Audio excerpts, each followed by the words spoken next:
진지하게 들으시면 굉장히 재밌는 들어볼 만한 방송. 자, 수수님께서 푸나님, 아버지, 할아버지, 아버지 장관님 안녕하세요. 이병철 교수님 안녕하세요. 네, 안녕하세요. 반갑습니다. 자, 시작하겠습니다. 자, 월간 정세현 7호로 발행하겠습니다. 자, 두 분 모셨습니다. 정세현 전 통일부 장관님 나오셨습니다. 어서 오십시오. 오랜만입니다. 네. 우리 아버지는 항상 건강하셔 보면.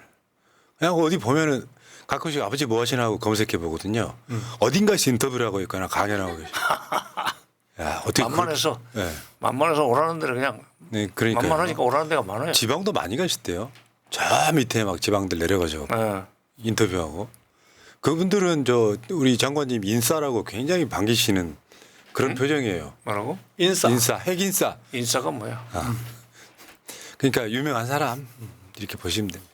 네. 아, 또 인싸란 말도 셀럽이란 말만 있는 게 아니라 예, 셀럽입니다. 예. 그러니까 화제의 중심에 있는 사람 이런 뜻이에요. 인싸. 셀럽, 인싸. 감사합니다. 하나 배웠네. 자, 어서 오시고요. 자, 그리고 경남대 극동문제연구소 이병철 교수님 나오셨습니다. 이병철입니다. 네. 반갑습니다, 여러분. 네. 어서 오십시오. 자, 사실 요즘에는 남북관계 이야기를 할 겨를이 없을 만큼 급박하게 돌아가고 있는데 그렇습니다. 사실 윤석열이 못하는 것이 여러 가지가 있지만 남북관계는 저는 천추한이 될 것 같습니다. 그런 면에서 자, 더군다나 이제 미국 대통령도 곧 바뀔 분위기라서 관련해서 여러 가지를 한번 이야기 한번 해보겠습니다. 자, 지금 트럼프 재선 가능성이 더 높아졌다. 그 피격 미수 사건, 암살 미수 사건 이후에 더 높아졌다. 그러면 이제 지금 사실은 윤석열은 바이든 정부에 아주 줄을 확실하게 떼고 있었는데 여기 트럼프는 바이든보다는 완전 색깔이 다른 사람이잖아요. 저 화면에 아까 보셨던 장면, 그 장면 하나로 모든 것이 다 압축되는. 그렇죠. 네. 바이든은 비교적 이른바 그 동맹국가의 원수들을 점잖게 다루는 사람이죠. 말할 때 보면은 꼭 바이든의 제스처는 항상 이러는데 트럼프는 막 하고 막 이러잖아. 아마 트럼프가 이제 내년 1월 17일 날부터 임기가 시작이 되죠. 내년 1월부터 임기가 시작이 되면은 아마 웬만한 나라의 국가 원수들은 개잡듯이 할 거예요. 근데 알아서 충성을 다하는 쪽은 어떻게 돼야 할까요? 이제 그 알아서 길 정도까지 만들 텐데 그렇지 않고 이제 그러니까 트럼프를 문재인 대통령 상대를 했었어요. 그나마 문재인 대통령은 북한을 지렛대로 해가지고 트럼프를 움직였던 사람입니다. 그러니까 미국의 동아시아에서의 동북아시아에서의 국가 이익이 북한과의 관계 개선 또는 비핵화에 있었기 때문에 그걸 달성할 수 있다고 하는 희망을 주고 그리고 우리 대통령이 조율을 해서 북미 정상회담도 성사시키고 뭐 이렇게 두 번씩이나 그러니까 세 번이죠. 만나게 한 것은. 그런데 지금 북한과 척을 지면서 한미동맹 강화 일변도로 나왔던 윤석열 대통령한테 트럼프는 아주 이제 정말 참 무서운 주인이 될 거예요. 막 노예선 선장처럼 굴 겁니다. 노예선 선장이요? 채찍 들고? 그렇지. 야, 내가 시키는 대로 해. 그러니까 지금 그렇지 않아도 윤석열이 이번에 굳이 나토를 갔었잖아요. 그렇죠. 네. 그러니까 바이든은 그냥 뭐랄까 세게 하지 않는데도 알아서 기었고 그러면 이제 일단 기본적으로 제일 걱정하는 게 방위비 분담금 그러니까 미군 주둔하는 비용 그렇죠. 그 돈 안 내면 우리는 안 지켜주겠다는 게 트럼프 일관된 아니 정책이고. 이미 지금 대만은 우리한테 돈 내야 된다는 얘기를 하지 않았어요. 예. 대통령 되지도 않았는데 그렇습니다. 네. 그 대만한테 지금 그 미국이 지켜주니까 대만이 우리한테 돈을 내야 된다는 얘기를 하면은 지금 주한미군이 여기 2만 한 7, 8천 병이 있는 그런 상황에서 주한미군 빼겠다고 협박을 하면서 돈 더 내라고 하면은 나가라고 하지도 못할 거예요. 가령 이제 뭐 문재인이나 노무현, 김대중 대통령만 돼도 아니 주한미군이 우리 때문에 있는 것만은 아니지 않느냐.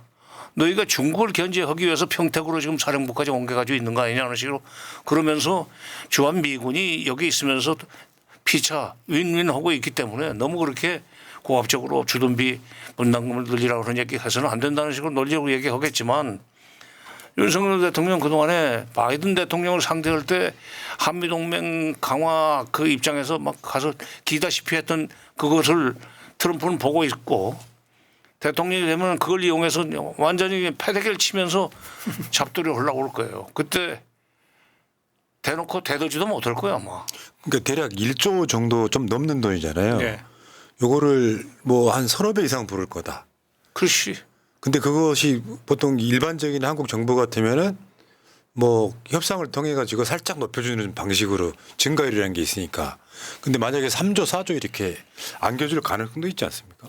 제가 볼 때는 뭐 그 가능성은 좀 우리가 부담이 너무 크니까 실질적으로 우리가 수용하기는 힘들 것 같고요. 결국에는 뭐 어떤 뭐 외교부도 이제 국방부도 고민은 되겠지만은 상당히 이제 우리가 곤혹스러운 입장을 처해 있는 건 틀림없는 것 같습니다. 그럼에도 불구하고 트럼프가 지금 뭐 대통령이 될 가능성이 거의 뭐 확정적이니까 이제 외교부나 국방부 입장에서는 그걸 상정해 가지고 시나리오 짜고 있는 듯합니다. 이야기를 들어보니까. 아니 너무 이렇게 무능한 정부다 보니까 네. 다 퍼줄 것 같아요. 아니 그러니까 아니 솔직히 말해서 6.25 직후 뭐 60년대, 70년대, 80년대까지만 해도 북한의 대남 위협을 저지하기 위해서 미군이 여기 있었던 것은 움직일 수 없는 사실이에요. 역사적 사실입니다. 그런데 중국의 개방개혁 이후에 중국의 국력이 커지면서 동아시아에서 새로운 소위 그 군사 강국으로 떠오르기 시작하자 그 가능성이 보이자 미국이 자진해서 그러니까 파주, 연천, 뭐 철원 이쪽에 있던 미군들을 전부 다 평택으로 끌고 내려간 거 아니에요. 거의 용산까지도 지금 그 드래곤 홀 호텔인가 그것만 남겨놓고 다 같이. 그렇습니다. 예. 서울에서도 떠났단 말이야. 그 얘기는 북한의 남침 가능성은 이제 없어졌다는 얘기예요.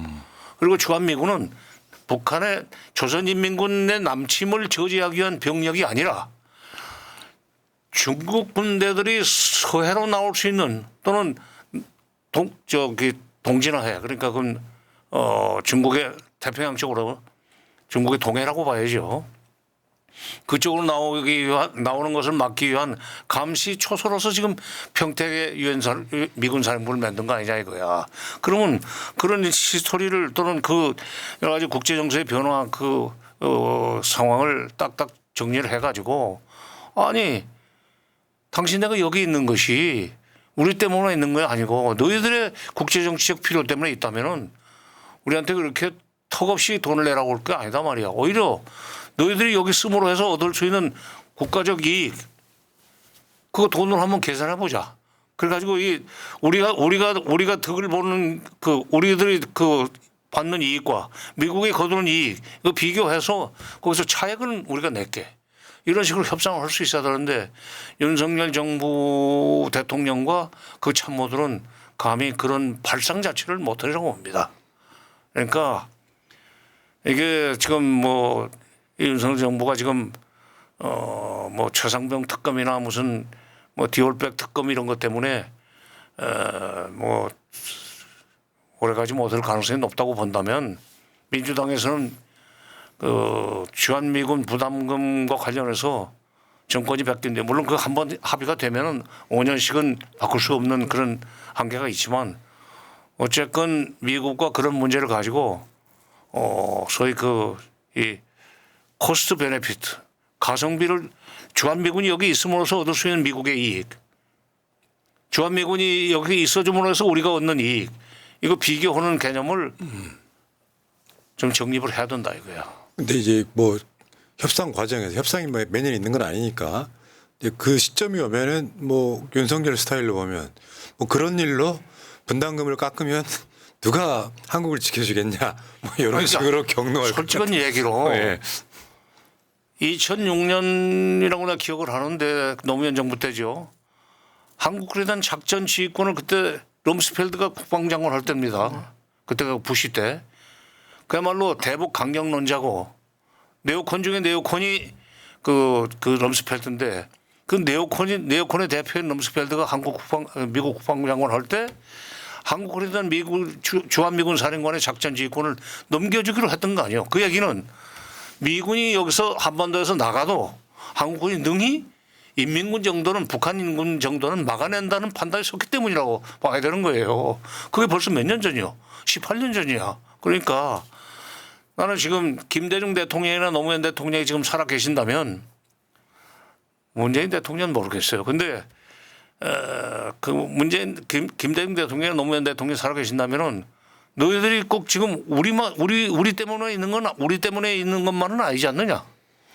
미국이 중국 때문에도 지금 여기 있는데 왜 우리 보고 돈을 내라고 그러냐 하는 식으로 따졌으려고 생각을 해요. 그러니까 이재명 대표도 뭐 여러 사람이 뭐 김대중을 많이 닮았다고 그러는데 그 김대중은 닮았다는 소리를 들을 자격을 좀 갖추기 바랍니다. 김대중 대통령처럼 논리 정연하게 따지면은 미국은 또 의외로 설득이 돼요. 부시 설득해 놓는 거 보니까 그때 그때 몇 년이야? 2002년 2월 20일 날 오전에 도라산역 연설하기 전에 북한 치지 않겠다. 악마의 제국이라고 했던 소련과 레이간이 계속 협상을 해가지고 결국 소련을 붕괴시켰다. 그래서 나도 북한과 대화하겠다. 인도적 지원하겠다는 얘기를 했는데 그렇게 만든 게 이제 김대중 대통령이 확대 회담 하지 않고 단독 회담 100분 해가지고 그렇게 했다는 거예요. 설득했다는 거예요. 그러니까 그 정도 김대중 대통령 정도의 변설력과 김대중 대통령 정도의 그런 어떤 논리적 논리 능력이 있는 사람이라고 난 봅니다. 이재명 대표는. 이재명 대표 옆에 장관님 계시잖아요. 가끔씩. 조언도 해주시니까 저는 그거 믿고요. 문제는 국방도 국방이지만 경제 문제. 글쎄요. 예를 들면 바이든이 윤석열을 국빈 초청했을 때 노래 한 곡 불렀지 않습니까?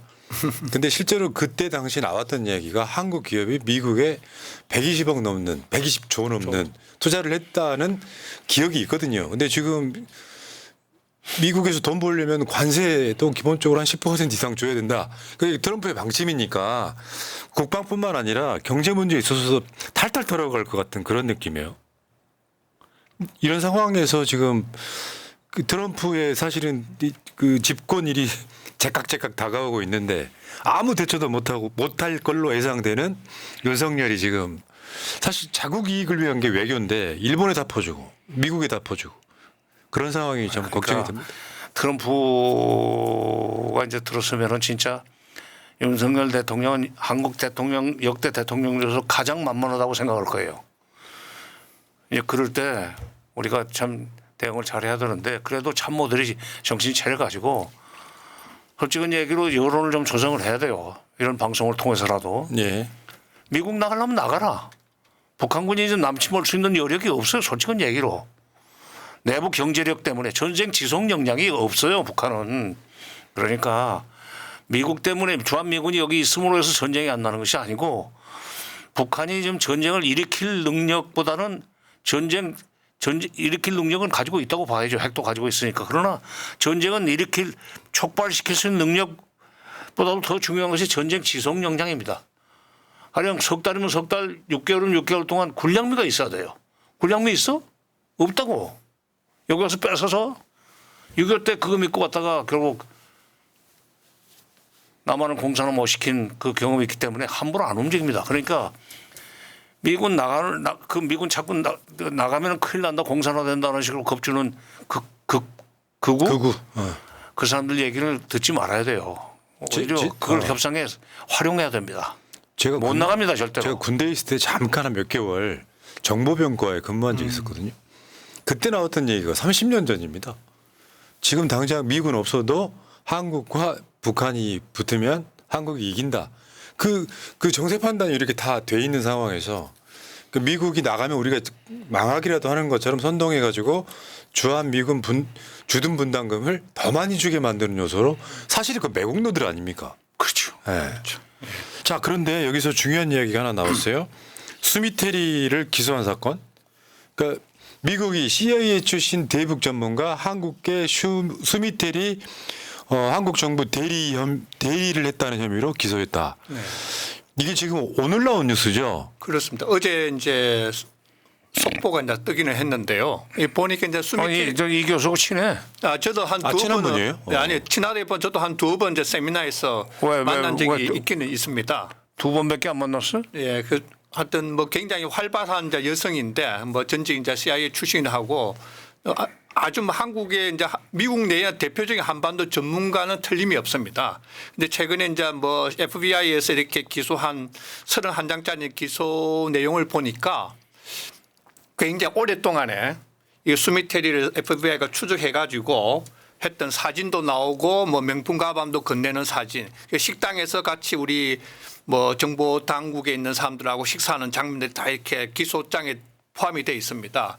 그래서 아마 이 수미테리의 이 건으로 인해 가지고 한반도 워싱턴 내에 있는 한반도 전문가들 어떤 입지가 굉장히 위축될 듯하다라는 생각은 얼핏 들었습니다. 네.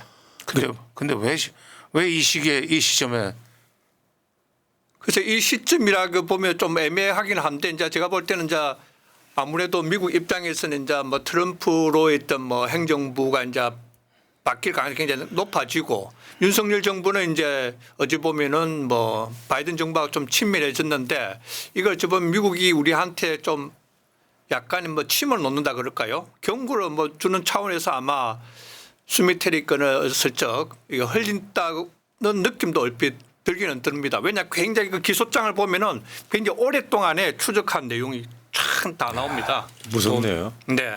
의심하면서 네. 그 수미테리가 스파이 혐의라는 거죠? 스파이라기보다 스파이는 아니고요. 이 사람 이제 이렇게 한국을 대표해서 활동을 하려면 에이전트 등록을 해야 되는데 등록을 하지 않고 이렇게 이제 돈도 받고 명품 가방도 받고 미쉐린 이제 그 있는 스시 레스토랑 같은 데서 대접도 받고 루프트 바 같은 데서 식사를 대접하다 보니까 이게 등록 안 된 상황에서 외국 정부 에이전트 역할을 한 게 불법이라는 겁니다. 예. 그래서 돈도 굉장히 많이 뭐 오랫동안 많이 받았어요. 우리 정부에서 주최하는 행사 있으면 수미테리가 좀 에이전트 역할을 하면서 사람도 섭외하고 장소도 섭외해주고 사람 뭐 전문가들도 초빙하는데 수미테리가 역할을 해가지고 좀 조정해주고 하는. 그리고 중요한 거는 수미테리가 굉장히 포린 어피어니 뭐 뉴욕 타임즈니 우리 국내 언론에 굉장히 기고를 많이 했더랬습니다. 그 기구의 뒷면에 우리 정부에 안 보이는 손이 작용했다고 기소장 내용에는 분명히 적시가 되어 있습니다. 와, 근데 그걸로 기소가 되는 건 더 신기한데요? 그러니까 에이전트 등록 안 하고 활동하니까 불법이라는 겁니다. 무허가라는 거잖아요. 그렇습니다. 예. 어처구니가 없네. 예. 아니 내가 취득한 뭐 정보 뭐 이런 걸 떠나가지고 자국을 모국을 위해서 네네네. 뭔가를 그렇게 해주는 게 불법이 되는 건 더 신기한데. 불법이 되고 또 하나 그 기소장 내용을 보면은 이제 오프 더 레코드했던 회의에 이제 수미테가 참석을 합니다. 참석해가지고 수미테가 그 이제 쫙 적어가지고 본인이 보고 들었던 내용을 이거 손에 적어가지고 우리 정보 당국자들한테 건네줘요. 그건 스파이 혐의네요. 뭐 그 내용에 따라서 그렇게 나아갈 수 있지 않을까요? 예, 제가? 뭐 그게 이제 좀 확대하면은 스파이를 볼 수 있는데 일단 스파이라는 용어는 없습니다. 없고 그냥 에이전트 역할을 하지 않은 것에 대해서 기소가 됐다. 그러나 수미테리는 거기에 대해서 본인은 실수는 인정하지만은 그 내용이 뭐 자기는 다 수용할 수 없다는 거 그냥 버티는 것 같은데 이제 재판부가 어떻게 판결을 내릴지는 좀 더 지켜봐야 될 것 같습니다. 한마디로 그 미시아이가 KCI의 길들이기로구만. 난 그렇게 봐요. 국정원 길들이기. 그렇지. CIA. 국정원 길들이기. 네. 예. 아마 이렇게 되면은 주미대사관 쪽에 있는 국정원서 파견 나가 있는 주재관들 다 뭐 교체를 하든지 뭐 관련자는 바꿀 수밖에 없고 관련 부서도 그 뭐 인사조치할 수밖에 없고 더 크게는 이제 한국 정부의 대미 협상 능력은 떨어질 수밖에 없는 거예요. 약점 잡았다 이거죠. 그렇습니다. 예, 예. 그러니까 들으면서 트럼프가 들었으면은 더구나 그렇지 않아도 미국에 그냥 뭐 처음부터 굽히고 들어가는 윤석열 정부를 완전히 그 쥐잡듯이 할 수 있는 여건이 지금 마련되는 거 아닌가 하는 생각을 하면은 좀 한심하네요. 이게 지금 미국 정부는 우리가 기억들 하시겠지만 저 용산 대통령실 뭐 도청 뭐 이런 게 다 있어가지고 네. 있는 그대로 다 들켰는데 네네네. 아 알겠습니다. 어쨌건 자 트럼프 재선 사실 겁납니다. 그러니까 트럼프 재선이 대통령만 좀 똑바른 사람이 있으면 협상 자체가 가능할 것 같은데 협상이 없어지면서 그냥 마구 짓밟는 아니 느낌이 그러니까 될까 봐. 내가 박정희 대통령 시절부터 공무원 생활을 해서 박정희, 전두환, 노태우, 김영삼, 김대중, 노무현 뭐 이렇게 일을 했는데 솔직한 얘기로 김영삼 대통령만 해도 그렇게 나오면 딱 버틴다고. 버르장머리 없이 쓸데없는 소리 말이야. 일- 그러니까 그렇게 해서 그 양반은 결기와 오기로 버티고 그러면 밑에서 이제 알아서 하지. 대통령이 그런 방향으로 야, 그거 안 된다 해라 하면은 그다음부터 이제 참모들이 말하자면 방해비 분담금 같은 걸 이렇게 늘릴 수가 없다는 식으로 만들어 가지고 협상을 하지만 김대중 대통령 같으면은 본인이 이제 이러이러한 논리를 대응을 하시고 지침을 줄 거라고 노무현 대통령까지도. 그러니까 이 김영삼, 김대중, 노무현 이 세 사람 세 분 대통령과 같은 사람이 있으면은 트럼프 아니야 트럼프 할애비가 미국 대통령이 돼도 그다음에 이런 수미 테리 사건이 일어나도 큰 걱정이 없는데 이렇게 한국 국정원이 미국에서 힘을 못 쓰고 말하자면 정보 수집을 못하게 만들고 뭐 로비도 못하게 만들고 이러면서 그 방위비 분담금이라든지 여러 가지 대중관계를 압박해 들어올 때 그때 참 윤석열 정부가 어떻게 대응할 것인지 네. 지금 보여요 뻔히. 한심하네요. 우리들 목표는 말이죠. 그 전에 끌어내리는 겁니다. 진심으로요. 대통령 자격이 일도 없는 자, 외교도 못하는. 자, 이 얘기는 여기까지 하시고. 아니 참. 자, 지금 이것부터 한번 물어볼게요. 최근에, 그러니까 어제죠, 어제. 어제? 한국에서 또 대북 전단을 날렸다는 거죠. 그래서 지금 김여정이 이제 발끈을 했습니다. 기막힌 대가를 각오해야 될 거다. 지켜볼 수만 없는 상황이 오고 있다. 이런 식으로 지금 보도를 요즘에 하도 지금 대한민국 그 전국이 막 급박하게 돌아가니까 사람들 관심도 없는 뉴스예요. 그렇습니다. 이제는 그렇습니다. 인천공항에 오물풍선 띄우나 김여정 대북 전단 대응 변화 예고 이런 거고요. 지금까지 좀 흐름을 말씀드리면 오물풍선과 대북 전단이 오고 가고 하다가 대북 확성기 방송 뭐 한 해 만에 뭐 했었는데 미국이 그걸 이제 유엔사에서 제지를 한 것까지 2시간에서 2시간. 그 후로는 이제 그걸 못 하고 있어요. 미국이 하지 말라니까. 그런데 다시 그 탈북민 이 사람들 주도로 다시 보냈던 모양이에요. 이거 이제 그거 떨어진 거를 찍어서 직접 성명 내고 이러는 상황인데 그러니까 지금 이렇게 되면 북한이 할 수 있는 조치가 뭘까요? 다시 오물풍선 뭐 이런 거 아니, 보내니까. 그보다 지금 새로운 방식의 무슨 뭐그 지뢰? 조치를 하겠다고 그랬고 지금 일부 그 기자들이 그 전망하기로는 나뭇잎처럼 보이는 지뢰도 있다면서요? 네네. 사진을 보니까 이제 뭐 잎사귀 모양 모양으로 지뢰를 만들어 가지고 뭐 홍수 나고 하면 그 흘려 보내 가지고 우리 남쪽에 이제 교란을 시키겠다는 의도가 있는 것 같은데요. 아이고. 북한 입장에서 보면 뭐 남한을 이렇게 교란시키려면 뭐 방법이야 뭐 그러니까. 무궁무진하죠. 지금 장마가 덜 끝났으니까 지금 오늘도 지금 그 비무장지대 근처는 비가 엄청나게 오던데 북한도 지금 북한 지역으로 올라가는 것 같아요. 장마 전선이. 지금 그 북한강이 북쪽에서 시작을 합니다. 네. 한탄강 쪽으로 내려와 가지고 나중에 이제 저쪽 청평으로 해서 팔당까지 와 가지고 남한강하고 만나서 한강으로 들어오지만은 그다음에 또 임진강은 처음부터 북한에서 시작을 해요. 두 개의 강이 큰 강이 북한에서 그 시작을 해서 떠내려오기 때문에 거기서 그냥 물에다가 무슨 뭐 나뭇잎 지뢰 이런 걸 띄운다든지 해가지고 나중에 이제 그 강변에 그것이 그냥 남아 있는데 멋모로 무슨 주워 가지고 무슨 만진다든지 하다가 이제 뭐 다치고 이렇게 되면은 하여튼 이 경기도 지사가 그나마 지금 탈북민 단체들이 가서 삐라 뿌리는 것을 좀 막겠다고 나서는 것 같은데 그게 좀 잘 안 되는지 경찰이 협조를 하지 않으면 소용없어요. 경찰이 협조를 해야 돼요. 이게 좀 깊은 소식을 전달을 해야 되는데 예전에 아니, 그러니까 저쪽에서 오물풍선 보내는 것이 이쪽에서 대북 전단을 보냈기 때문에 온다는 걸 생각 안 하고 오물풍선을 보내는 놈들이 어디 있냐부터 얘기를 시작한단 말이야. 이쪽에서 원인 제공했다는 얘기는 절대로 안 해요. 대북 전단을 보내고 거기다 대북 전단에다가 무슨 김정은 체제 비방하는 글 뭐 삐라 같은 거 넣었을 거고, 그다음에 또 1달러 넣고, 그다음에 뭐 여기 무슨 뭐 한국 문화를 소개하는 그런 뭐 드라마라든가 노래라든가 이런 그 USB 같은 거 넣고 이렇게 해서 북한 주민들을 교란시키기 때문에 저쪽에서는 그걸 막으려고 오물풍선 보내는 거 아니에요.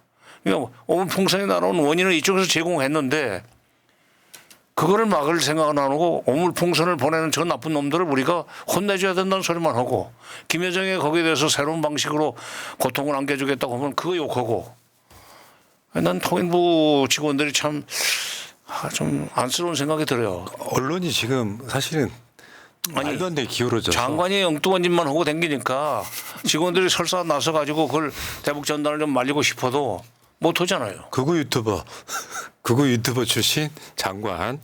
근데 이제 여기서 그 며칠 전에 트럼프 그 테러 났던 날 네. 윤석열이 청와대 영빈관에서 탈북민의 날 행사에 대통령으로는 처음 참석을 합니다. 그래가지고 7월 14일. 예. 그래가지고 그런 얘기했죠. 탈북민들 한 명도 안 돌려보내겠다. 왜 그건 그거잖아요. 저 문재인 정부 때 다시 북한으로 다시 압송되던 그 살인범들. 네. 요거 빗대서 이제 자, 이 탈북하신 분들은 다 우리가 받아줄 거야라고 거기서 뭐 정착 지원금도 올려주고 온갖 이야기를 다 했나 봐요. 그러니까 저는 이렇게 봅니다. 이게 남북 관계를 크게 풀 수 있는데 아주 미시적인 걸 가져와서 소위 말하면 탈북민 파리. 그 북한의 인권이 거기에 하나 더 들어가는 거고 그런 방식으로 해가지고 극우들을 선동하기에는 딱 좋긴 한 것 같습니다. 그러니까 지금 대북 전단 날리는 것도 사실은 미국의 지원이 있는 걸로 의심이 되잖아요. 저는 그렇게 생각합니다. 아니 내셔널 인다우먼트 포 디모크라시라고 뭐 민주화 재단이라고 그러죠. 거기서 돈을 주잖아요. 그러니까 아는 단어라고는 자유밖에 없어요. 아까 그 행사에 보면 자유를 향한 용기, 통일로 가는 여정. 밑에 통일로 가는 뭐 김여정인지 뭔지 모르겠는데 아니 이렇게 가지고 통일로 어떻게 가요? 그러니까 윤석열 대통령이 뭐 탈북민들에 대해서 이렇게 여러 가지 정착 지원금 확대라든가 뭐 그거는 저는 뭐 나쁘게 보지는 않습니다. 그냥 그거는 필요도 한데 앞뒤가 안 맞는 이야기 자꾸 하는 거예요. 예? 자유를 이야기하면서도 통일도 이야기하는. 그러면서 북한의 인권을 이야기하고 그러면서 북한을 자극하고 저는 이게 대통령이 좀 큰 그림에서 좀 앞뒤가 맞는 언어를 구사를 해야 되는데 그러지 않고 자꾸 모순되는 이야기 하다 보니까 혼란스러운 거예요. 시그널이. 예, 그게 제일 안타까운 부분입니다. 그게. 그래가지고 그건 여담이긴 한데 이 행사 끝나고 탈북민 출신 청소년 야구단이 있다고 그러더라고요. 네. 그 야구단 챌린지인가 가고 뭐 세계에 무슨 대회 나가는데 가서 또 용기를 북돋아주고 야구는 굉장히 자유와 관련된 스포츠다 이런 소리하고 그게 무슨 맥락인지 모르겠는데 아니 야구가 원래 이제 미국 문화 중에 하나죠. 가장 자본주의화된 스포츠. 자본주의적인 운동이지. 그렇다고 해서 야구가 자유를 그 무슨 뭐 비약이야 그게. 예. 근데 여기서 약간 좀 맥락상 청와대 대변인 했던 김수경 씨라고 있거든요. 네, 네. 이 사람이 8개월 만에 바뀌어서 통일부 차관으로 갑니다. 네. 글쎄요. 근데 네. 뭐 서울대학교 96학번인가 그럴 거예요. 96이요? 96학번. 우리 딸이 알더라고. 대학 때 강의를 같이 들었다고. 근데 이제 나중에 어디로 갔더나? 스탠포드에서 사회학으로 박사를 했나? 네네. 그리고 통일연구원에 들어와서 2012년부터인가 뭐 11년부터인가 한 통일연구원에서 한 4년 한 반 정도 그 북한 사회 문제 연구를 했대요. 네. 그러니까 북한 연구자지. 네. 그리고 이제 한신대학으로 갔다가 윤석열 정부 들어서서 통일교섭관으로 들어갔다가 대변인 갔다가 이렇게 왔으니까 뭐 경력상으로는 또 전공도 전혀 무관하지는 않아요. 그 지난번에 차관했던 문승현 차관보다는 통일 문제에 대해서 안다고 봐야지. 북한에 대해서도 알고. 근데 이 양반도 약간 저쪽 표현으로 막 우파적 그렇습니다. 그런 학자 아니에요? 아, 그러니까 네, 네. 뽑혔지. 네. 북한 인권 뭐 해가지고. 네네. 김수경 신임 차관을 보면은 이제 한신대 있을 때부터 이제 방송 조금 보수 성향의 방송이 자주 나와가지고 굉장히 이제 언변이 좋은 것으로 저는 봅니다. 그러다 보니까 이제 청와대에서 발탁을 하고 다시 이렇게 차관까지 영전하게 됐는데 뭐 경험적으로 보면은 뭐 좀 아직까지 이제 북한 연구자로서 이제 전체적인 맥락은 아직 파악은 못할 수도 있겠지만은 전혀 문외한은 아니다라는 생각은 듭니다. 근데 이거 이제 전문가라시고 이제. 근데 현실적으로 내가 이제 통일부 후배들 내부 사정을 아니까 그런 얘기인데 지금 뭐 1급 내지 국장급에 90학번, 91학번이 수두룩해요. 근데 거기 96학번이 거기서 차관 올라앉아 있으면 거기 실국장들이 참 정말 참 그러니까 윤석열 정권 특성이기도 해요. 장관 임명할 때는 청문회 하고 시끄러우니까 일단은 청문회 필요 없는 차관 내리 꽂는데 저 김수경만 해도 한 8개월 만에 바뀐 거거든요. 그렇습니다. 그러니까 나오는 얘기가 이제 돌려막기 하고 있다. 사람 돌려막기, 사람 없다 보니까 마치 대통령실에 있는 웬만한 인사들은 각 부처에 차관으로 가는 상황이거든요. 지금 그렇습니다. 윤석열 지근거리에 있던 사람들이 요 느낌이 있고, 그러니까 전반적으로 통일부도 지금 구구 유튜버 출신 통일부 장관이 있고 여기 이제 또 여기에 이 김수경은 북한 인권 문제 아젠다를 갖고 있고, 그러니까 사실은 지금 통일 정책이라고 남북 정책이라고 뭐 할 것도 없이 그냥 극으로 가는 데 있어가지고 뭔가 그 퍼즐들을 더 맞춰가는 느낌. 다른 정책은 아예 없는 느낌. 이 느낌이 더 강하지 않습니까? 그렇죠. 예, 통일부 보면은 통일부 뭐 할 일이 사실은 굉장히 종합적이고 거시적으로 봐야 될 것도 굉장히 많은데 이게 자유니 인권 이 굉장히 미시적인 이 부분만 너무 강조하다 보니까 통일부의 때 역할이나 그런 것들이 좀 많이 아쉽다라는 생각도 들고요. 또 하나는 장관님께서도 말씀하셨지만은 뭐 전임 문성윤 차관도 이제 외교부에서 왔고 이게 어차피 통일부의 때 인사 적체가 굉장히 심해질 겁니다. 그러다 보면 밑에 이제 고시 출신이고 이제 밑에 언론분들 계속 승진도 하고 해주고 조금 인사의 적체가 좀 숨통이 트여져야 되는데 또 다시 청와대에서 통일비서관 지내고 대변인 지내고 하신 분들이 또 와서 차관까지 지내니까 통일부 내에 있는 분들은 아마 굉장히 좀 그러니까 일할 맛이 안 나는 거죠. 학번을 줘서 89학번 90, 91, 92 이런 사람들이 실국장으로 포진을 하고 있다고. 아니 물론 이제 뭐 정무직으로 뭐 차관이 96학번이 오면은 뭐 차관은 차관이지 결제 라인에 들어 있으니까. 그러나 그 지시를 받고 이러는 직업 공무원들은 참 이게 목구멍이 포도청이라 하지만 정말 참 내가 사정을 뻔히 아는 그 통일부 출신으로서는 좀 가슴이 좀 아프네요. 그러니까 예전에 민주정부 때는 통일부가 거의 부총리급이었잖아요. 그런 적이 있었어요. 지금은 약간 여가부 정도 위상밖에 안 되는 것 같습니다. 굉장히 여가부 이하야. 아, 그렇습니까? 전 통일부 장관 정세현 장관님 말씀이시고요.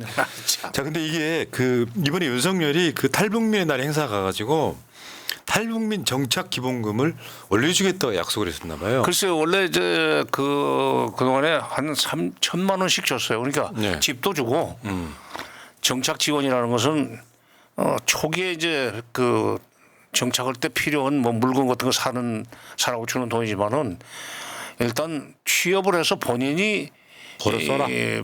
벌어먹고 살 수 있는 길을 열어주고 그러면서도 보조금으로 주는 겁니다. 정착 저게 지원금은. 지금 2005년 기준 1,000만 원이 그거예요. 2005년부터 1,000만 원 지금까지도 1,000만 원이에요. 처음에는 나갈 때 하나원에서 나갈 때 300만 원을 주다가 나중에 6개월 후에 9개월 후에 각각 뭐 350만 원씩 다시 추가로 줘가서 연 단위로 치면 1,000만 원 줬다는데 요즘은 처음에 하나원에서 나갈 때 처음에 뭐 그 700만 원인가를 주고 나머지 두 번에 나눠서 1,000만 원을 채워준다던가. 근데 지금 소문에 의하면은 그 세 배로 올려주겠다고 3,000만 원 주겠다고 그런다는데. 좀 못 믿겠거든요. 월 250만 원이야. 그 뭐 저 지원금 이재명 대표가 얘기한 무슨 저 지원금 25만 원 주자고 그랬더니 왜 25만 원만 주냐고 말이야. 10억씩 주지 하는 식으로 빚고 왔던 사람이 그러니까 일반 그 자영업자라든가 이런 사람들한테는 돈을 안 주면서 탈북민만 월 250만 원을 해나가는 3천만 원을 준다는 것은 그건 또 다른 그 불만 요인이 될 수 있습니다. 탈북민 숫자가 대략 4, 5만 정도 되지 않습니까? 뭐 아니 4, 5만까지는 안 돼요. 그 정도 안 됩니까? 지금까지 총 넘어온 사람이 한 3만 5천 되는데 요즘은 쉽게 못 넘어오는 관계로 그렇게 늘어나질 않고 탈북민 중에도 이미 뭐 외국으로 간 사람도 있고 또 여기서 세상 떠난 사람도 있고 해서 한 3만 정도 된다고 봐야죠. 야, 근데 그것도 엄청 많은 거잖아요. 예전에 비하면. 많죠. 예. 자, 그렇고요. 근데 이번에 또 이게 그 북한의 인권에 대해서는 갑론음박이 있을 수 있는데 이제 외부에서 자꾸 흔들어대는 거 있잖아요. 그러니까 원래 이제 체제는 그 나라 인민의 선택이다 이렇게 표현을 되게 많이 하잖아요. 이번에 유엔 인권사무소가 북한 강제노동 보고서를 발간했다 이런 뉴스도 있었습니다. 그러니까 이게 전방위적으로 봤을 때 북한 인권에 대해서는 윤석열 정부의 그냥 아젠다 같아요. 북한을 바라보는 공격할 포인트. 너희 나라에 인권이 없잖아. 근데 사실 대한민국의 최근의 뉴스 중에 하나가 그 윤석열이 신년에 불렀다는 노래 있죠. 사랑이 필요한 거죠. 요거 패러디했다고 경찰 수사받습니다. 그렇습니다. 그러면 북한이랑 우리나라랑 사실 큰 차이 없는 거 아니에요? 그걸 탄핵이 필요한 거죠라고 그 가사 바꿔서 했다고 그래가지고 그 사람 고발됐죠. 그러니까 지금 언론사들이 저 윤석열 대선 때 뭐뭐 좀 했다고 요거를 대통령의 뭐 명예훼손으로 검찰이 수사를 직접 들어가 버리잖아요. 북한과 뭐가 다를까요? 제가 봤을 땐 그렇습니다. 진짜 최고 존엄이야. 최고 존엄이 두 사람이야 지금. 그러니까 V1, V2. 그러니까 인권 이야기를 할 수는 있는데 뭐 저쪽이 북한이 좀 인권이 너무 없는 거 아니냐. 근데 이런 측면이 분명히 있죠. 저도 탈북민들 방송을 한 1년 해봤거든요. 그러니까 지금 조중동 불위에서 때려대는 북한의 실상과 실제로 자기들이 보고 들은 실상은 좀 많이 다른 거예요. 그러니까 악마화를 굉장히 많이 시켜놓는 거죠. 그러다 보니까 굉장히 뻥 튀겨져서 예를 들면 최근에 그런 뉴스 있잖아요. 그 뭐 K 한류 관련한 드라마나 음악만 들어도 사용시킨다더라. 아이 그거는 그렇지는 않잖아요. 아니 법에 의해서 그러니까 2020년 12월 달에 그 최고인민회에서 제정한 반동사상문화 배격법이라는 것이 있습니다. 그 보면은 남쪽의 영상물을 가지고 들어와서 유포하면 그거는 사형이에요. 그러나 영상물이나 음반 같은 걸 듣고 그걸 보면은 5년 내지 7년 징역으로 돼 있어요. 법에 그렇게 돼 있는데 무슨 뭐 중학생 15살짜리들을 30명을 처형이라는 건 죽였다는 소리. 죽였다는 얘기인데 그건 과장이지. 그러니까 반동사상문화 배격법에 그걸 보면은 보고 이제 소문내고 댕기면은 5년 내지 7년 징역을 때리기는 돼 있어요. 근데 가지고 들어와서 유포하면은 그건 사형으로 돼 있습니다. 그러나 그걸 봤다고 해서 사형시켰다는 것은 너무 좀 과장이 심한 거지. 어쨌건 유엔 인권사무소도 지금 윤석열 정부에 어떻게 보면 기조에 맞춰가는 느낌이에요. 강제노동 관련한 뭐 인권 등을 이야기하고 있고. 근데 이제 문제는 이겁니다. 갈 필요도 없었던 나토에 윤석열이 갑니다. 사실 한미 정상회담도 겨우겨우 어떻게 잡아서 잠깐 하긴 했나 봐요. 근데 갔다 와서 최근에 한 말입니다. 한미 동맹이 명실상부한 핵 기반 동맹으로 격상됐다. 근데 핵 기반 동맹이라는 게 뭐예요? 난 말을 들어도 북한이 그러니까 핵을 쓰면은 분명히 우리도 아니 미국이 핵을 써서 북한을 때려주겠다 하는 얘기일 뿐인데 결국 한국이 한쪽에서 자꾸 지금 국민의힘 당대표 나온 사람들까지도 무슨 뭐 독자적인 핵무장 해야 된다는 얘기를 하니까 그거 찍어 누르는 얘기예요. 우리가 핵무기를 써줄 테니까 해구산이라는 표현을 썼었는데 해구산이나 핵개발이나 똑같은 소리예요. 그 워싱턴에서 절대로 그러니까 네. 사우스 코리아는 감히 핵무장을 할 생각하지 말고 재처리 농축 안 돼. 그 얘기예요. 그러니까 작년에인가 워싱턴 가서 한미 정상회담에서 사실은 문재인 정부 때나 크게 다를 거 없는 걸 가져와서 업적이라고 발표를 했는데 심리적 핵공유라고 그랬지. 네. 그게 지금도 똑같은 거잖아요. 달라진 거 하나도 없이 야, 전쟁 나면 우리가 핵으로 도와줄게 이거잖아요. 여기 단단한 업적이나 되는 것처럼 계속 저러고 있는. 네. 저걸 얻어오면서 우리는 다른 걸 퍼줘야 되는 이 구조 속에 계속 놓여 있는 거잖아요. 핵 기반 동맹이라니. 지금 최근에 그저 김병주 의원이 한미일 동맹에 대해서 정신 나간 국민이라고 했던 거. 한일 동맹이라고 썼다고. 한일 동맹. 그러니까 한일 동맹이라는 게 있을 수 없는 이야기인 거지 않습니까? 동맹인 적도 없고 여기 이렇게 맞물려가는 그들은 이미 한국, 미국, 일본이 동맹으로 맺어져서 우리를 지켜줄 거야 하는 그러니까 우리 자주적인 건 단 하나도 없는 그 상태에 지금 현 정권이 뭐 외교도 아니고 뭐도 아니고 그냥 납작 엎드려서 그냥 형님들 도와주세요 하고 있는 거 아닙니까? 그렇죠. 그러니까 핵 기반 동맹이나 그다음에 무슨 뭐 심리적 핵공유나 해구상이나 그게 그건데 말을 세게 한다고 해서 그러면 미국이 한국에 대한 그 이 뭐 핵 능력 뭐 제공이라든지 또는 뭐 북한의 핵 공격 시 보복 공격을 해준다고 하는 것이 확실하냐? 그때 가서 미국이 관여해야 될 일들이 많으면 그거 뭐 지금 사정이 좀 당장 그 핵무기를 쓸 수 없으니까 조금만 기다려 보면 끝이에요. 네. 저는 이번에 그 윤 대통령 나토 갔다 오면서 방금 말씀하신 핵 기반 그 어느 문구에도 핵 기반 동맹이라는 용어는 없습니다. 그건 이제 용산에 있는 분이 이제 굉장히 과장된 저는 표현으로 생각하는데 엄밀하게 본다면은 이제 우리가 갖고 있는 재래식 무기하고 미국이 갖고 있는 핵무기를 합쳐가지고 통합하는 개념입니다. 기본적으로 북한에 있던 뭐 무슨 변고가 있다고 하면은 우리가 갖고 있는 재래식 무기가 일단은 사용이 될 거고 그러지 않으면은 이제 미국이 갖고 있는 핵을 이제 사용할 수 있다는 그걸 이제 인티그레이션 해가 CNI라고 그럽니다. 컨벤셔널하고 뉴클리어하고 통합을 한다는 CNI 개념인데 그건 이제 재래식 무기와 핵을 또 통합하는 그 개념을 이제 용산에 있는 이제 고위 당국자는 핵 기반 동맹으로 이제 굉장히 이제 과장되게 이야기하는데 그러니까 결국은 그동안의 한미 동맹이 그거 아니었어요? 결국 어휘에 불과해. 네, 말장난이야. 네, 그렇습니다. 그거죠. 그저 어린애들이 내가 커서 그 어른이 되면 돈 잘 벌어서 잘 모실게요 같은. 그러니까 사실 미래에 어떻게 보면 당연할 수도 있는 이야기를 계속 새롭게 가져와서 업적이라고 지금 과대 포장하고 있는 그런 느낌인 거죠. 예. 게다가 대통령이 이번에 가서 한 것도 이번에 가서 새롭게 하는 게 아니고 그 앞서 한미 차관보급에서 국방부 당국자들 벌써 오케이 사인이 났던 겁니다. 가서 이번에 가서 대통령이 그냥 어찌 보면 재확인한 것 뿐이지 다시 뭐 협상을 해가지고 얻어낸 성과라고는 볼 수는 없습니다. 그래서 뭐 그걸 우리가 뭐 성과라고 보기는 없고 또 하나는 우리가 이제 국제 정착에서 이야기할 때 억제라는 게 두 가지 개념이 있습니다.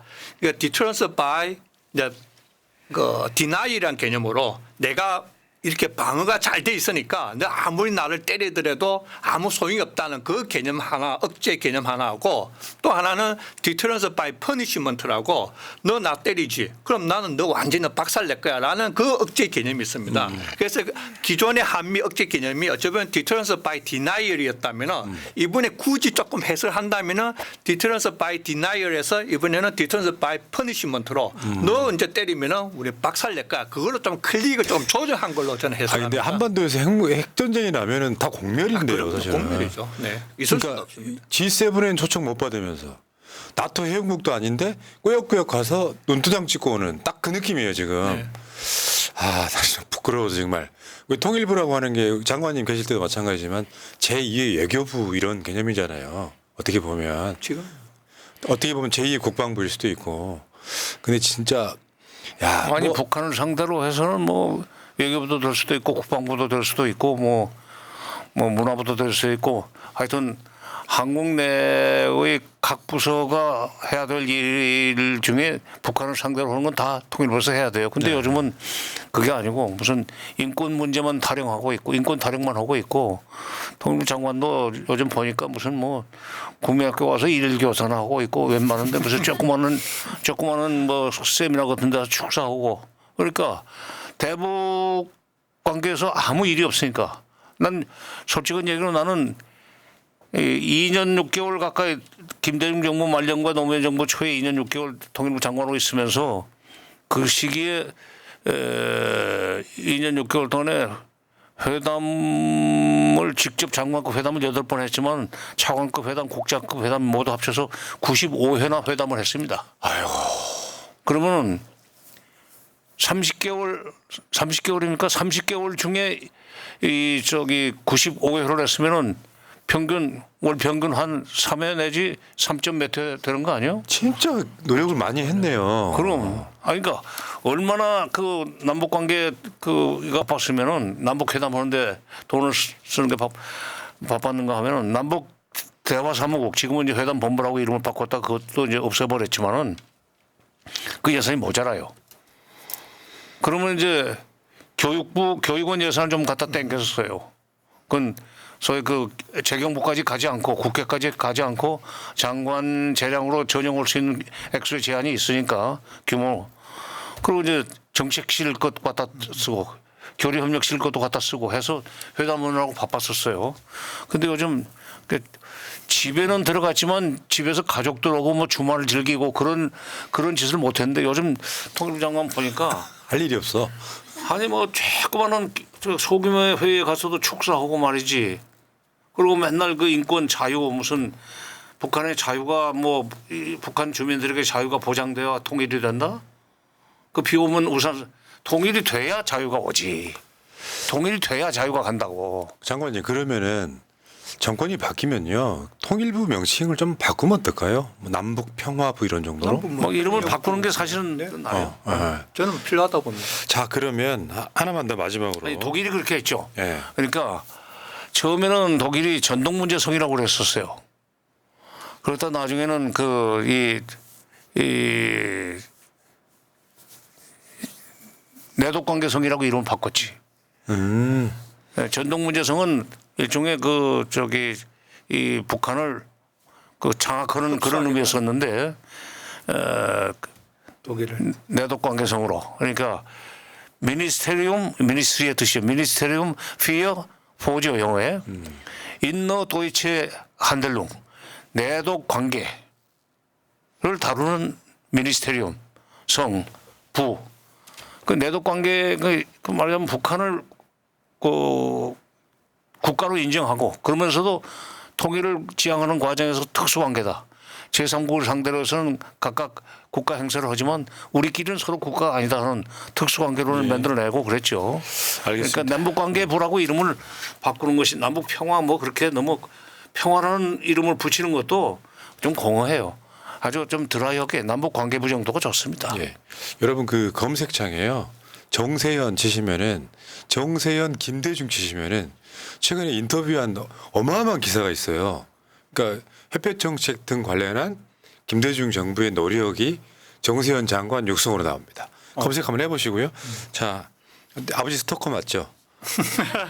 우리 아버지 뭐 하시냐고 검색해보면 어딘가에 뭔가를 하고 계셔요. 근데 읽다가 말 정도로 굉장히 광범위한 내용이 있습니다. 자, 마지막인데 뭐냐면 아니 광주 MBC, 광주 KBS가 와서 뭐 찍어가기는 했는데 네. 보세요. 검색해서 보시고 지금 나한테는 안 보내주고 자식들 말이야.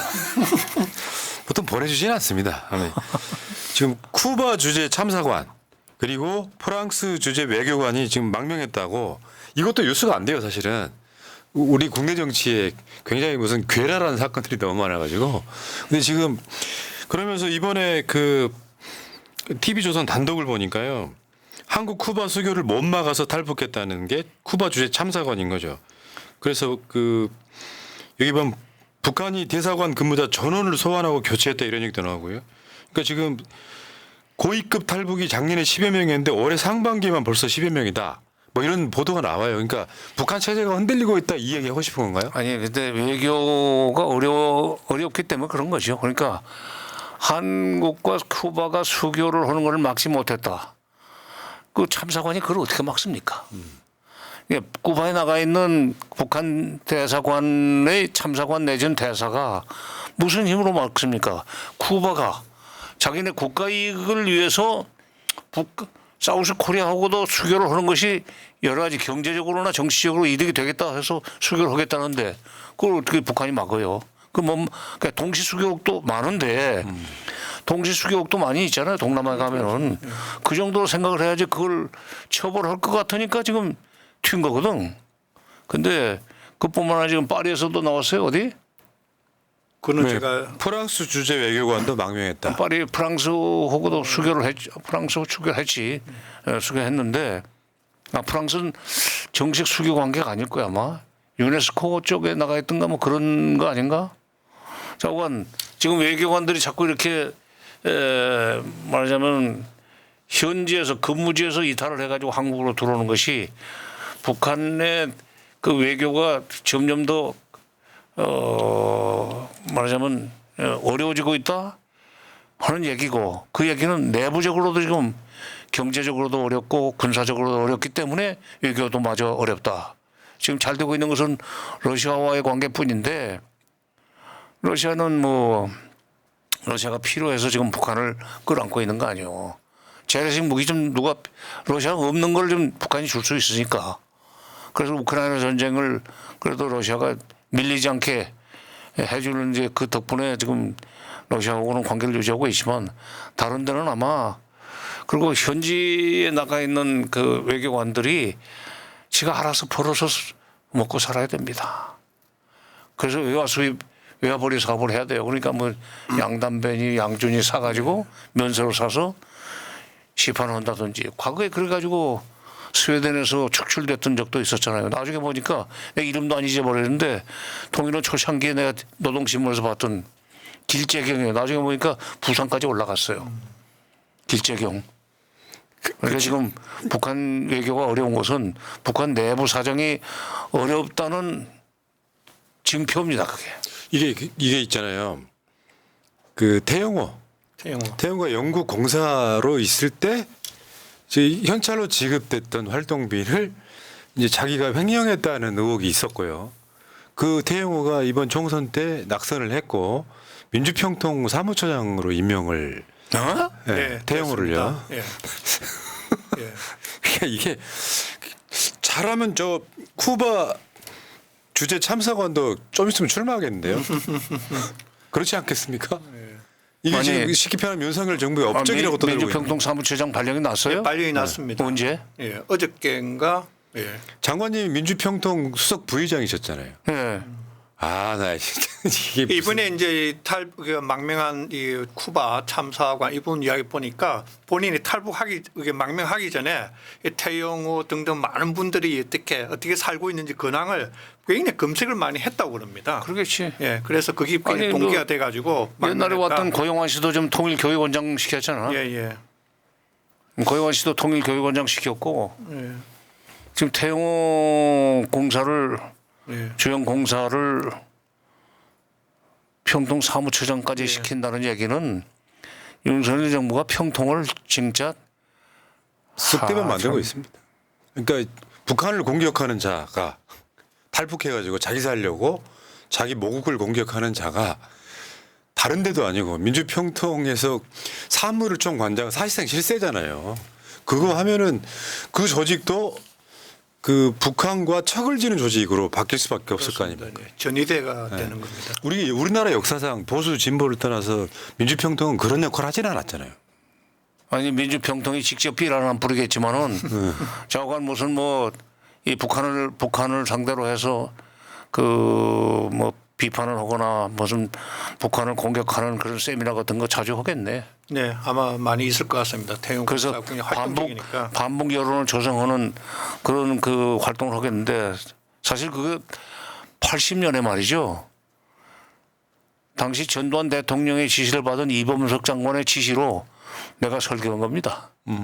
그때는 통일 문제와 관련된 전 국민적 여론을 수렴을 해서 그걸 하나의 정책적인 그 기초로 발전시키는 그런 조직으로 만든 거예요.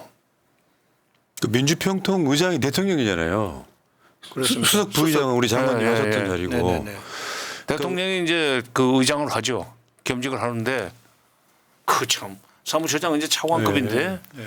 그래도 거기는 상근이고 아래 직원들을 지휘를 하게 돼 있으니까 그 참 완전히 그 여기서 내가 그 시간이 뭐 될라는 모르겠는데 황장엽 씨가 97년에 여기 들어오지 않았어요? 예.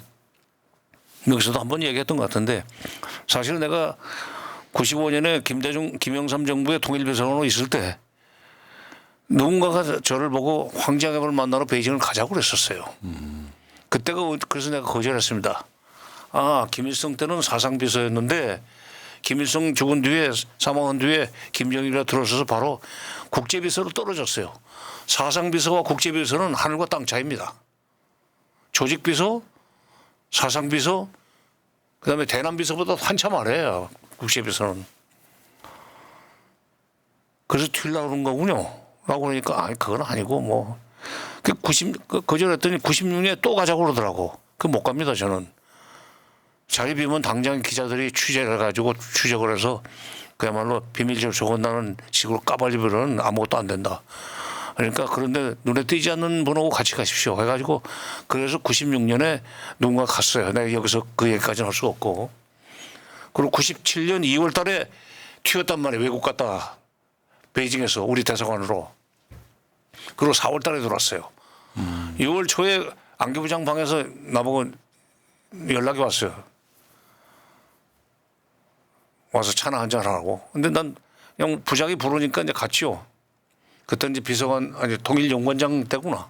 97년 6월 달에는 갔더니 원장 방에서 원장하고 황장에 보고 김덕홍이 나오는 거야. 그 자기가 이제 자기네가 탈북한 이 스토리를 얘기하는데 김정일을 놔두면 안 되고 북한 인민들이 불쌍하니까 빨리 그를 군인들이 봉기를 하도록 황장엽이가 편지를 보내가지고 봉기를 시켜서 김정일 정권을 무너뜨린 뒤에 올라가서 남한과 가까운 정책을 추진해가지고 통일로 빨리 가려고 우리가 내려왔다는 식으로 얘기를 해요. 그 내가 대놓고 말을 못하고 당신 지금 벼슬 떨어지고 권한 떨어지니까 튄 거 아니야. 이런 식으로 이제 생각을 했는데 거기서 놀라운 것은 97년 얘기입니다. 그때가 정권 교체기죠. 김영삼, 김대중 넘어가는 그 시기. 김영삼 정부 말년이지 네. 97년은. 근데 갑자기 그러더라고. 내가 그 군수 담당 비서한테 들었댔는데 이미 북쪽은 핵무기를 가지고 있어. 그래서 내가 아니 황 선생님 핵실험도 안 하고 어떻게 핵무기를 개발합니까? 그랬더니 아 참 군수 담당 비서 말도 못 믿어. 그래서 못 믿습니다. 어떻게 핵실험하지 않고 핵무기를 만들 수 있는 기술은 미국도 없고 소련도 없고 중국도 없습니다. 북한도 핵실험을 해야 된다고. 핵실험을 2006년 10월 9일에 처음으로 한 거 아니야. 그런 정도로 북한에서 온 사람들 고위급이건 중급이 됐건 자기가 그쪽을 떠나올 수밖에 없었던 것을 정당화하기 위해서 그쪽 현실을 상당한 정도로 목적론적으로 왜곡을 하는 경향이 많이 있다 이거야. 아, 그렇죠. 어? 그러니까 저쪽에서 뭐 자기 권력 떨어지고 뭔가 다른 이유가 있어서 그리고 내가 이제 태영호 씨도 그 사람이 영국에서 튀었어요. 미군 비행기가 태워가지고 독일로 뺐습니다. 그래서 거기서 우리 국적기 타고 들어왔어요. 그럼 무엇을 얘기합니까? 그동안에 협조했다는 얘기 아니에요. 미국하고 영국한테. 프락치짓, 응? 스파이짓.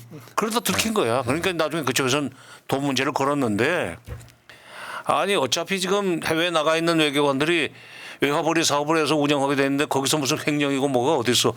거기서 평양에서 보내온 돈을 내 입마에 포함했으면 횡령이지만 보러 쓰는데 조금 더 그게 왜 횡령이야. 그러니까 그 북한 얘기도 틀렸지만은 그 나는 고위 탈북자들이라고 하는 사람들이 와서 하는 얘기를 믿지 않습니다. 아, 알겠습니다. 예. 자, 그래서 뭐 프랑스, 뭐 쿠바 이런 데서 넘어왔다고 해도 좋게 안 보시는 거 이해합니다. 저도. 다만 알겠습니다. 네. 북한 경제가 어려워지니까 외교관들도 굉장히 압박을 많이 받는구나. 보니까 지금 우리 아버지가 민주평통에 태영호를 꽂았다고 하니까 굉장히 분노하시는 것 같아요. 아니 세상에 꽂을 놈이 따로 있지 그놈을 꽂아 이렇게 격분하시는 것 같은데. 아니 이제 예. 민주평통이 이렇게 되면은 처음에 그 설립 목적과는 아주 반대되는 쪽으로 가서 이제 완전히 이것만 하는 거예요. 이제. 알겠습니다. 여기까지 할게요. 자, 월간 정세현 7월호 지금 정세현 전 통일부 장관님과 이병철 교수님과 함께했습니다. 자, 두 분 고생하셨고요. 더위 장마에 건강 조심하시기 바라겠습니다. 새날 몰러갔다가 이따 30분에 다시 오겠습니다. 예. 방송 마치겠습니다. 고맙습니다. 고맙습니다. 예, 감사합니다. 민주주의 평화 통일 다 죽어간다 이대로는 놔둘 수 없다 자, 다시 한번 해보는 거야. 자, 다시 한번 싸우는 거야. 자, 손 맞잡고 어깨를 걸고 우리 함께 이기는 거야. 자, 다시 한번 해보는 거야. 자, 다시 한번 싸우는 거야. 자, 손 맞잡고 어깨를 걸고 우리 함께 이기는 거야. 자, 다시 한번 해보는 거야. 자, 다시 한번 싸우는 거야. 자, 손 맞잡고 어깨를 걸고 우리 함께 이기는 거야. 자, 다시 한번 해보는 거야. 자, 다시 한번 싸우는 거야. 자, 손 맞잡고